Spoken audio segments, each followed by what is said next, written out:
went out today, and when I got back after my ride, I said, well, I think I'll see what the top end of my Polarna would be on my test stand. So I put it up on my test stand and ran the throttle all the way up, full throttle.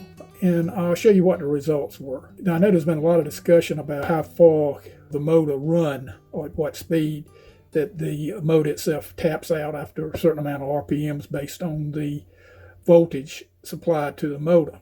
Well, I've heard several statements made, well, the bike won't go any faster than 28 because that's the limit of the motor, but I find that not to be true. I find it to be a little bit higher than that. Yes, the motor will tap out, but it's not what a lot of people think. Now, this is based on the size wheel that you're running on your motor. That has a lot to do with it. Of course, I'm riding my Polarna. I've also got an electric XP, and I've got the first series that came out, XP1, and since then they've come out with a version 2. Well, the version 2 has a 3-inch wide tire on it, and the version 1, which I have, has a 4-inch tire on it. So that has affected the speeds somewhat, not much, but a little bit, because the 4-inch tire has a bigger diameter than the 3-inch tire. So consequently, the motor technically run at a higher speed on the older model than you can on the newer model. Comparing the motors apples to apples, if it's got the same motor, same controller, same everything, 48 volts, then technically the one with the larger tire is going to go faster on top end than the one with a smaller tire. Of course, there are other variables involved in that, but we won't get into that. And I think we're just talking about just a small, probably just maybe 1 or 2 tenths faster. It won't be much faster, it'll just be a little bit faster because there's not that much difference. But anyway, let's get by that. So I know that the XP has a speed limiter on it. No matter what you've got it in, if you've got it in the highest PAS mode, it's going to tap out at 28 miles an hour. The motor just shuts off. That's the way the control is set up on it. It is 28, and you can feel it. You can feel that the motor just shutting right down, that you no longer have that power assist. Of course, with the electric, operates a little bit different from the Polarna end. The electric, the throttle is also governed. It has a tap out speed somewhere around 21 miles an hour. Between 20 and 21 is usually where that maxes out. It might get a little bit faster or a little bit slower, but that's where that taps out. And of course, all of this is also in direct limited by the amount of charge you have on your batteries, because the top end on these electric motors are basically voltage driven. And even though you have a 48 volt battery, it has a wide range of voltage that it produces. When it's fully charged, it's 54.6.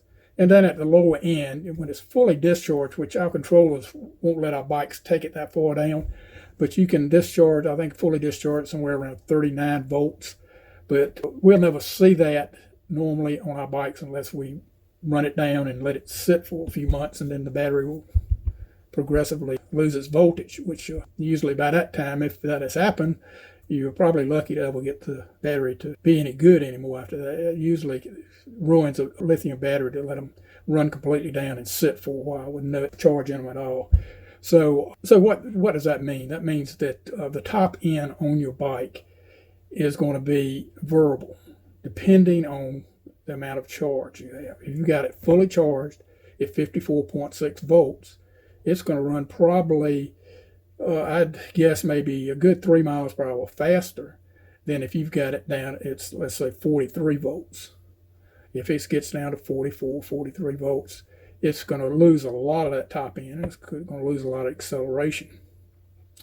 So that being said, let's get back to today. I came in for my ride and I had, I forget without looking back at it, it seemed like I had about 50 volts left in my battery. And I run 2 batteries, so I went out with a 15-mile ride and I only lost a little over 50 volts.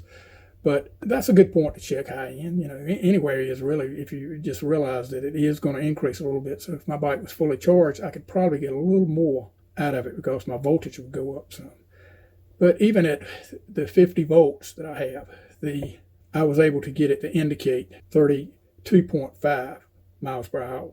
And of course, the comeback from a lot of people is, well, you know, that's how accurate is that? How accurate is your speedometer? Well, I've done a number of tests on my speedometer, and my speedometer, it's rather surprising to me that my speedometer it runs a little slow to start off with. As you get up around 19 miles an hour, that speedometer gets dead on. I mean, it is with my GPS and everything. I'll run 2 GPSs and then I'll check it against my cadence and everything else. And it's just spot on at about 19 miles per hour. And then once it creeps above 19 miles an hour, my speedometer starts getting a little bit fast. Not very fast. When I'm at about 20, I'd say when I get around 28 to 29 miles an hour, it gets about verging on 1 mile per hour fast. So taking that into consideration, when I got it up to 32.5 miles per hour, sitting on my test stand, that would probably, the legitimate speed would have been 31.5 because I'm going to subtract a mile per hour from that. But even at that, it's well over 30 miles an hour. Now, what I've experienced on the road is that once you get up about 28 and start getting up to 28, 29 miles an hour, that the motor it about fades away. You don't have a speed limit stop on the Polarna, so you don't lose that power like you do on electric. But you feel that you're reaching the maximum power assist, let's say, or the maximum power out of the motor. It just doesn't seem to put out any assistance to mount to anything. It's still giving you a little bit, but it really has dropped way off on giving you any assistance once you get above 29 miles an hour. So I don't really think that it would be, it's certainly not practical to think that you can run it straight and level and get 31.5 out of it, because you're not going to do that. I found out usually with maybe 50 volts like I've got in it now, and probably get it up to 27 mile per hour range, somewhere in that range. With it maxed out charged, I'd maybe be able to get it at 54.6. I'd probably just about bump 28 on that bike. Now, in power assist pedaling, I can get it up, 29 to 30 miles an hour. But, that's me contributing for a short period of time, just enough power to get it up to that point. It's really not the bike taking me up to that point. It's more my power at that point than it is the bike. I'm assisting the bike instead of the bike assisting me. But that's only for a short period of time. A younger, stronger rider could probably do that and much more. But, after 31.5 miles per hour, it would be all right. That motor's not doing a thing. It may be spinning, but it's just going on for the ride after that. Okay, so let me just show you those results. Okay, this first clip is from a video that I did showing top speeds with full throttle only. I'm showing this clip so you can see how accurate the speedometer on the Polarna is. Note that the road surface that I'm on is relatively flat when I start out. Just before I get to the radar roadside sign, the road does start sloping down. Note at this point the Polarna speedometer is reading 27.5, and the radar, it just switches from 26 to 27, which indicates the Polarna speedometer is 0.5 miles per hour faster than the radar. This is my static run. My voltage level is at 50.7, and once I turn it on, you will notice that my speed at full throttle will go up to 32.5 miles per hour.